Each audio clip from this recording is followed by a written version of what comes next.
Iran की nuclear तैयारी की तस्वीरें भी अब सामने आई। ईरान की अंडरग्राउंड न्यूक्लियर फैसिलिटी तैयार, सैटेलाइट तस्वीरों में न्यूक्लियर फैसिलिटी नजर आई। जी हां, न्यूक्लियर फैसिलिटी की टनल का निर्माण लगभग पूरा हो गया है। ये देखिए, ताजा सैटेलाइट इमेजेस बड़े खुलासे कर रही हैं। सैटेलाइट तस्वीरों में न्यूक्लियर फैसिलिटी साफ तौर पर नजर आ रही है। न्यूक्लियर फैसिलिटी की टनल का निर्माण लगभग पूरा हो गया है। ईरान की अंडरग्राउंड न्यूक्लियर फैसिलिटी कैसे तैयार हो रही है, ये आप साफ तौर पर देख सकते हैं। ऐसे वक्त में जब इजराइल से बदले की धमकी दी जा रही है, ईरान की न्यूक्लियर तैयारी की ये तस्वीरें अपने आप में बहुत अहम है।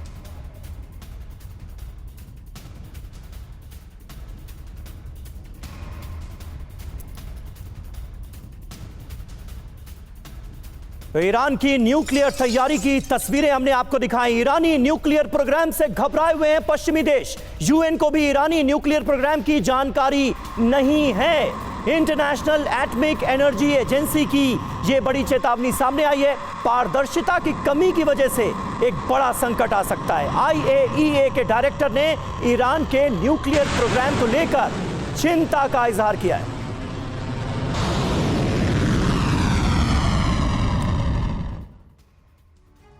तो ये बड़ी खबर है। ईरान का न्यूक्लियर प्रोग्राम टेंशन में है। आईएईए, ईरान के न्यूक्लियर प्रोग्राम की आईएईए को पूरी जानकारी नहीं है। आईएईए ने ईरान पर न्यूक्लियर प्रोग्राम की जानकारी छुपाने का आरोप लगा दिया है। प्रतिमा, बिल्कुल, आईएईए ने कहा है कि पूरी जानकारी न होने से इसके सुरक्षित होने पर कई तरह के सवाल हैं।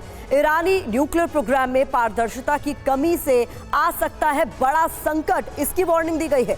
Foundation for defence of democracies का दावा है परमाणु खतरे के नए युग में प्रवेश करेगी दुनिया। तो किस तरीके से हालात बिगड़ सकते हैं, खासतौर पर अगर हम ये जो अभी हालिया डेवलपमेंट्स के बारे में बात कर रहे हैं सोए सर, उस पर बात करना भी बहुत जरूरी हो जाता है कि अब ईरान क्या कर सकता है, अगला कदम उसका क्या हो सकता है अगर डायरेक्ट वॉर नहीं तो। नहीं, बिल्कुल देखिए, ऐसा है कि ईरान लगातार, जो आप न्यूक्लियर पावर की बात कर रहे हैं, बड़ा इम्पोर्टेंट है ये, और लगातार इस चीज क्षेत्र में काम कर रहा है। इनके कई बल्कि साइंटिस्ट भी मारे गए। इनका जो प्रोग्राम 2-3 बार डिरेल करने की कोशिश की गई। स्टक्सनेट डाला गया था, वायरस डाल के इनका पूरा 1000 कंप्यूटर तकरीबन डिरेल कर दिए गए थे। तो इजराइल और अमेरिका नहीं चाहता कि ईरान आगे बढ़े न्यूक्लियर क्षेत्र में, लेकिन जिस तरह की खबरें हैं कि तकरीबन 82% तक ये पहुंच गए हैं, और अगर 90% से ज्यादा हो जाता है तो वेपन बनाने में सक्षम हो जाएंगे। ईरान लगातार इसके ऊपर काम कर रहा है। क्या पर्दे के पीछे रशिया या नॉर्थ कोरिया इनको मदद देंगे, ये भी सोचने वाली बात है। दूसरी बात यह है कि इस समय में जिस तरह का प्रोग्राम चल रहा है, वहां पर ईरान बदला जरूर लेने की कोशिश करेगा, और चाहे कुछ ना कुछ एक्शन दिखाया जाएगा कि ये हमने बदला लिया है ज़ैदी की मौत का। क्योंकि अब ये इसके बाद चारा ये है कि हिजबुल्लाह और हुती, ये दोनों जो ग्रुप है, हमास इस समय में ज्यादा बदला लेने में सक्षम नहीं, ना उनको ज्यादा कोई मटेरियल सप्लाई कर सकते हैं। लेकिन इन दोनों को शायद इस प्रकार की इंस्ट्रक्शन दी जाए कि ऑपरेशन किया जाए। साथ ही साथ ईरान ये भी जानता है कि यूएस भी इन सब के पीछे है। यूएस की सपोर्ट के बिना इजराइल इतना नहीं कर सकता। जिस प्रकार से उनको वेपन मिलते जा रहे हैं, जिस प्रकार से उनको इंटेलिजेंस मिल रही है, तो कहीं ना कहीं यूएस के इंटरेस्ट को भी लगातार अटैक कर रहे हैं। बिल्कुल सही बात है, और ये अपने आप में बहुत बड़ी चिंता का सबब है संजय सोए साहब, जिसका जिक्र आप भी कर रहे हैं कि इजराइल के साथ खड़ा हुआ नजर आ रहा है अमेरिका, और ईरान के साथ खड़ा हुआ नजर आ रहा है Russia. Ultimately Russia versus America होता हुआ हम एक बार फिर देख रहे हैं। ईरानी दूतावास पर हमले के बाद सीरिया भी एक्शन में। सीरिया के विदेश मंत्री ने ईरान से बात की है। ईरानी विदेश मंत्री को हमले की पूरी जानकारी दी गई है, पूरी डिटेल साझा की गई है। ईरानी कमांडर्स की मौत की भी जानकारी दे दी गई है। दोनों विदेश मंत्रियों ने आगे की रणनीति पर चर्चा की है।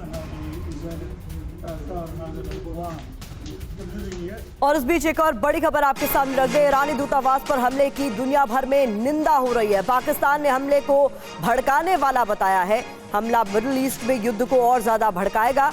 यूएई ने ईरान पर हमले की निंदा की है।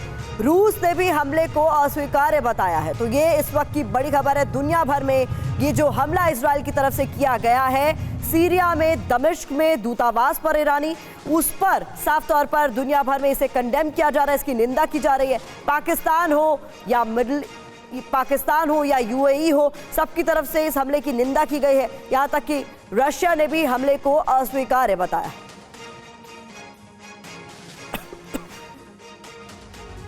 तो देखिए ये मामला जाहिर है इसलिए भी बहुत गंभीर हो जाता है क्योंकि दूतावास को निशाना बनाया गया। ईरानी दूतावास पर हमले के बाद अगर इजराइल और ईरान के बीच तनाव बढ़ा तो महायुद्ध का खतरा बढ़ जाएगा। ऐसे में कौन किसके साथ खड़ा होगा, आइए जरा आपको बता देते हैं। इजराइल के साथ देखिए कौन कौन है। America, Britain, Canada, France, Italy, Germany जैसे तमाम वेस्टर्न कंट्रीज इस वक्त इजराइल के साथ खड़े हैं। वहीं ईरान के साथ कौन है?